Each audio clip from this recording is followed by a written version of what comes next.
Are Plagueridden of Nurgle any good? They're more than good. If you're going to play Kugath, this unit is essential. You basically are not playing Nurgle Monogod if you are not using them.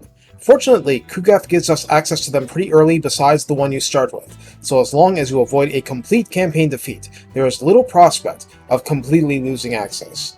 More to the point, the design of the faction puts certain things here you cannot and will not get elsewhere, including from the lores themselves. A design similar to Khorne, if I'm being honest. So, let's dive in.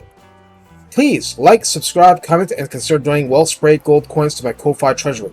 I can use all the support in any form you can give. Thanks. Recruited from friendly settlements, Plagueridden are not subject to global summoning.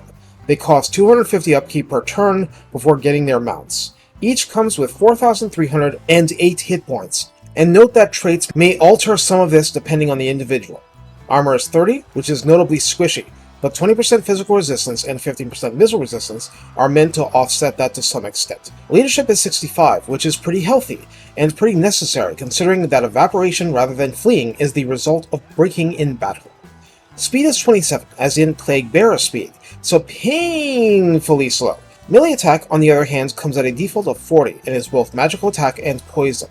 Attack interval is 4, which is very middle of the road, and splash target size is listed as medium. Maximum entities damage is 7, which is actually on the high side.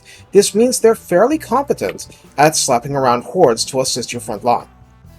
Melee defense is 47 default, and that's very healthy. Weapon strength is 370 default, and I wouldn't consider that high, but the split is 110 base and 260 armor piercing. That is, right out of the summoning gate, the Plague Bearer is fully equipped to deliver real, tangible pain to heroes, heavy cavalry, chariots, and beefy infantry clusters. Charge bonus is 20, nothing too special. Mass is 1000, so using one to break up a cavalry charge shouldn't be a complete waste. There's nothing exceptional in the inherent traits aside from Cloud of Flies, so that'd make melee defense in effect 56 for most of a melee engagement. Now let's look at one on a Nurgling Palanquin. Upkeep rises by 50 to 300. One of the main features is health rising 2008 on Ultra for a total of 6,316 health. Armor has gone up by 50 to reach 80 points. Physical resistance and missile resistance remain the same. Speed increases by 1 to 28. Wow, are you in awe or what? Charge speed actually increases to 48 incidentally. Mass increases to 1400. Everything else, from melee attack to melee defense to weapon strength to splash size to max entities damaged, is identical. Of course, it's now a large target, so that's a debuff, but otherwise the advantages are such that most people will slap a Plagueridden on one without any qualms whatsoever. Now, let's look at the Rotfly mount. Upkeep shoots up to 375 per turn, so we're into Chosen level now. Health is only 5,116 on this mount. Armor is 30, same as we started with, but speed is now 90, incredibly speedy compared. Physical and missile resistance are unchanged. Attack interval slows to 4.6, and my own observations in recent videos absolutely confirm this, the number of splash targets remains unchanged at 7. Weapon strength rises by 50 to 420 default, before the influence of items, for 125 base and 295 AP. Charge bonus is 28, which I mentioned specifically because it's much better than what Rotflies or Plague Drones get. Mass is 1400 again. Note that only on the Rotfly mount does the Plagueridden count as a siege attacker. As an agent, the Plagueridden is a replenished troops hero and has a map passive of spread control, reducing it for enemy provinces. That's control, not corruption. Assault garrison, assassinate, and assault units are the agent actions, the holy trinity of damaging one's foes. Usually you're using Plagueridden for something else, but this just goes to show that the faction was not left helpless even without the Warriors of Chaos DLC. Specialist reduces agent action cost per usual. In the top line, the standard skill Hates Tzeentch adds plus 10 melee attack and plus 15% weapon strength when fighting Tzeentch forces, but Immortal Empires makes it hard to bump into them for better or worse. You'd have to go out of your way. Bloated Carcass adds a flat 10% missile resistance. Missiles hate you, you hate them back. Now, at rank 13, you have a serious choice to make. The 3 Locus skills offered go like this. Locus of Contagion creates a direct damage area around the hero for 11 seconds, doing 5 damage per entity hit up to a maximum of 25 entities in a single unit, citing Total War Planner. but I think that's accurate for ultra unit scales. So a unit with 25 entities or higher will take 125 per second for 11 seconds in a hex around the hero. It's not nothing, okay? Locus of Fecundity heals by 0.8% and reduces fatigue by 1% per second for 11 seconds. There is no cap to the number of units being healed or helped by this that I've noticed, but 1. Exalted heroes can get this, and at a lower level. And 2. The heal is a lot smaller than you can get through Nurgle magic if you're using a Nurgle spellcaster instead of death. So up to you, but I wouldn't slap this on every hero, because the third option exists. Locus of Virulence grants plus 24 melee attack and plus 25% armor-piercing damage in an area for 21 seconds. I want to emphasize how basically unheard of it is to have a direct means of increasing melee attack in Nurgle monogod demons, except for this skill.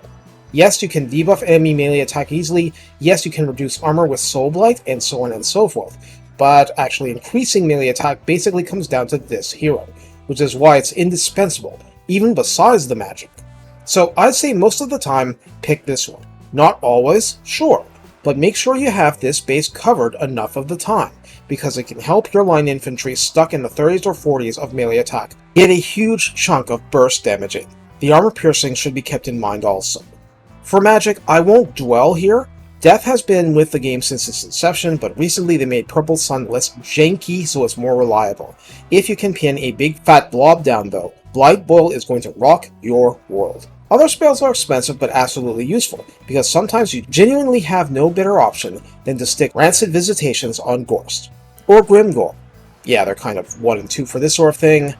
Arcane Conduit is the standard version. Hey, that evasion skill midway actually matters once you get the Rotfly mount, which makes you squishier but a lot better at reaching out and touching someone. The Plagueridden is a hybrid hero regardless. The combat line shouldn't be ignored, even if you want exalted heroes dominating that space most of the time. Infernal Champion is a flat plus 10% weapon strength, which starts dragging that stat up to actual decency. Devastating Charge adds the usual plus 30. Thick Skinned adds 15 armor max, which honestly matters a lot when you start this squishing. Hard to Hit and Deadly Blade add 12 to melee defense and melee attack respectively. Foe Seeker gives you the usual speed boost, but it's only really a difference maker with the Rotfly mount. Wound Maker adds a max of another 20% to weapon strength, which gets you into very respectable territory, and Scarred Veteran adds up to 15% hit points. Indomitable adds up to 12 leadership, and only 65 can seem a little too low, you see. Blade Shield adds up to another plus 12 melee defense on a unit with Cloud of Flaws. Deadly Onslaught jacks up all melee damage 25% and charge bonus by 60%. So there you have it. This unit's actually really valuable as a force in melee, giving you Midget Great Unclean One's source of anti-horde capability, but of course the real star will most likely be the magic. So use both. Get their levels up and make them beefy, not just pestilent. Actually, those recent videos were of Heralds of Nurgle on Rotfly mounts now that I think about it, but the principle is the same. You don't want to lose them. Though past rank 20, it's an annoyance, not a cause for crying, but the longer you keep them alive, the more work they will do for you. It's the flexibility of the unit that's truly astounding. Having said that, in one sense or another, this unit is eternally arrow bait, and correct me if I'm wrong, but I couldn't make a Plagueridden heal himself with Fleshy Abundance, put them on a palanquin for toughness, and join the mosh pit, or keep them out in the air well away from the fight until you need to put them into the fight. You'll get out of them what you put into them. They're still useful in a shockingly broad amount of situations. That's the mark of a well-designed hero. Take care, and have fun spreading the pestilence like it's going out of style. And no, it doesn't. It never goes out of style.